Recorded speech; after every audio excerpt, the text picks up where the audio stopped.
Unicellular amoeba. One character is unicellular. Unicellular means single celled. इसकी body में एक cell पाया जाता है। सेल कौन सा होगा? सेल यूकैरियोटिक होगा या प्रोकैरियोटिक? अगर ये यूनिसेलुलर है तो इसमें हम क्या कहेंगे कि इनमें सेल है यूकैरियोटिक। पहले बता चुका हूँ आप लोगों को कि ये जो यूकैरियोटिक सेल होता है इसमें न्यूक्लियर मेम्ब्रेन भी होती है और साइटोप्लाज्म में मेम्ब्रेन बाउंडेड ऑर्गेनेल भी होते हैं। हैबिटेट क्या है? हैबिटेट कहाँ रहता है? फ्रेश वाटर में। अब फ्रेश वाटर हम किसे कहते हैं? फ्रेश वाटर हम उस पानी को कहते हैं जिसमें सॉल्यूट की कंसंट्रेशन कम हो और सॉल्वेंट की कंसंट्रेशन ज़्यादा हो। अब अगर कहते हैं कि फ्रेश वाटर में आप एग्जांपल बताएं तो आप कहेंगे कि फ्लोइंग वाटर, बहता हुआ पानी, दरियाओं का, नालों का, या पूल्स, या कह सकते हैं पॉन्ड्स, या कह सकते हैं लेक्स। ये इन सारे इनके हैबिटेट है। इन पानी के इन डिफरेंट काइंड्स के अंदर ये पाया जाता है। इसके अलावा अगर ये करता है फूड कैप्चरिंग, ये अगर अपने फूड कैप्चरिंग ऑफ प्रे, अपने किसी शिकार को पकड़ने की सलाहियत रखता है खाने के लिए, या इवन ये भी कह सकते हैं कि ये लोकोमोशन करता है। लोकोमोशन माना पानी के अंदर तैरता है। तो इसमें कौन सी ऐसी चीज़ है जिसकी मदद से ये अपने फूड को कैप्चर भी करेगा और ये लोकोमोशन भी करता है पानी के अंदर? तो उसे क्या कहते हैं? उसे कहते हैं सीडो सीडोपोडिया। सीडोपोडिया। अब सीडो जो लफ्ज़ है इसमें ऐसे लिखते हैं सीडो। सीडो माने ये हो गया फॉल्स, और दूसरा लफ्ज़ क्या है? पोडिया। पोडिया को हम क्या कहते हैं? फीट, यानी इनके झूठे पाँव। झूठे पाँव क्यों कहते हैं? जिस तरफ इसको जाना होता है ये उसी तरफ अपने पाँव बढ़ा लेता है। इसके अलावा अगर ये एक सेल है तो हमसे पूछा जाएगा कि आप बताएं कि इनका साइटोप्लाज्म, सेल में तो साइटोप्लाज्म एनी हाउ होता है। अब इनका जो साइटोप्लाज्म है वो दो हिस्सों में तकसीम है। एक को कहते हैं एक्टो एक्टोप्लाज्म।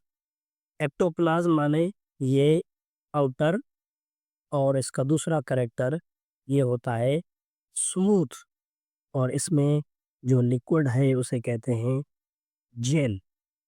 और ये दूसरा जो उनका पार्ट है साइटोप्लाज्म का उसको कहते हैं एंडोप्लाज्म।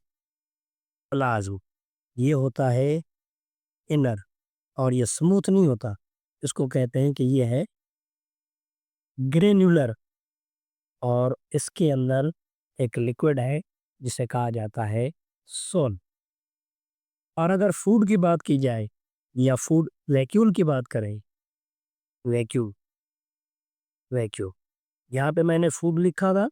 तो अगर ये पूछा जाए कि ये खाते क्या है तो आप कहेंगे कि फूड के दौरान ये खुद माइक्रोस्कोपिक है तो माइक्रोस्कोपिक चीज़ें खाएंगे।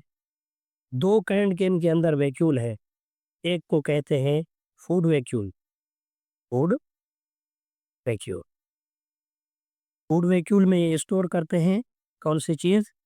ये स्टोर करते हैं अपना फूड जो उनका अपना बॉडी के हिसाब से फूड उनके बॉडी के अंदर दाखिल होता है उसी हिसाब से माइक्रोस्कोपिक है तो माइक्रोस्कोपिक फूड इस्तेमाल करेंगे। यूकैरियोटिक हैं अगर यूनिसेलुलर है तो उनमें ये बात ज़रूर तय होगी कि ये माइक्रोस्कोपिक होंगे। माइक्रोस्कोपिक, ये ऐसे नज़र नहीं आएंगे, इनको माइक्रोस्कोप के थ्रू देखा जाएगा। और फूड वैक्यूल के अलावा दूसरा कौन सा है? इसे कहते हैं ये है कंट्रैक्टाइल वैक्यूल। Contractile vacuole. ये वैक्यूल मदद करवाते हैं इन द एक्सक्रीशन में। एक्सक्रीशन यानी ये अपनी बॉडी का जो वेस्ट है, वो इसकी मदद से बाहर ले जाते हैं, कॉन्ट्रैक्टाइल वैक्यूल की मदद से। जैसे हमारी बॉडी में अगर वेस्ट बन रहा है, तो हम हमारी बॉडी में से लार्ज इंटेस्टाइन वेस्ट को बाहर लेकर जा सकते हैं, या हमारी किडनी जो है यूरिन को बॉडी से बाहर ले जा सकते हैं।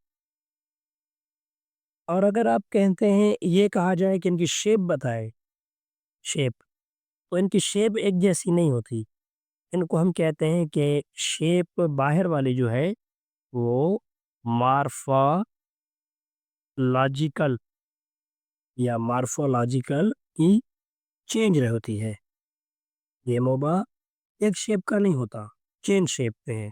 चेन शेप में है, अगर वो इसको यहाँ पे मौजूद है, तो अगर वो स्पर्म में मौजूद है, तो यहाँ से अगर मूव करके थोड़ा आगे जाएगा, तो उनकी शेप जो है फिर ये ऐसे हो जाएगी। फिर आगे जाएगा तो उसकी शेप ऐसे हो जाएगी। लेकिन ये बार-बार अपनी शेप को चेंज करता रहे। इस वक़्त मैं इसको बना रहा हूँ इस फ़ॉर्म में। ये मोबा की बॉडी है, सिर्फ़ इसलिए बना रहा हूँ ताकि हमें कुछ ये पार्ट हम लिखे हैं उनका हमें पता चले। यहाँ पे मौजूद होगा एक बड़ा न्यूक्लियस, ये एन मतलब न्यूक्लियस। यहाँ पे इस न्यूक्लियस से थोड़े छोटे-छोटे जो है ऐसे राउंडेड वैक्यूल पाए जाते हैं, उनको फूड वैक्यूल कहते हैं। उनके बाद फिर और इनसे छोटे होंगे, उनको हम कहेंगे these are the contractile vacuole. अब ये एक सेल है, इस सेल में आप लोगों ने यहाँ पे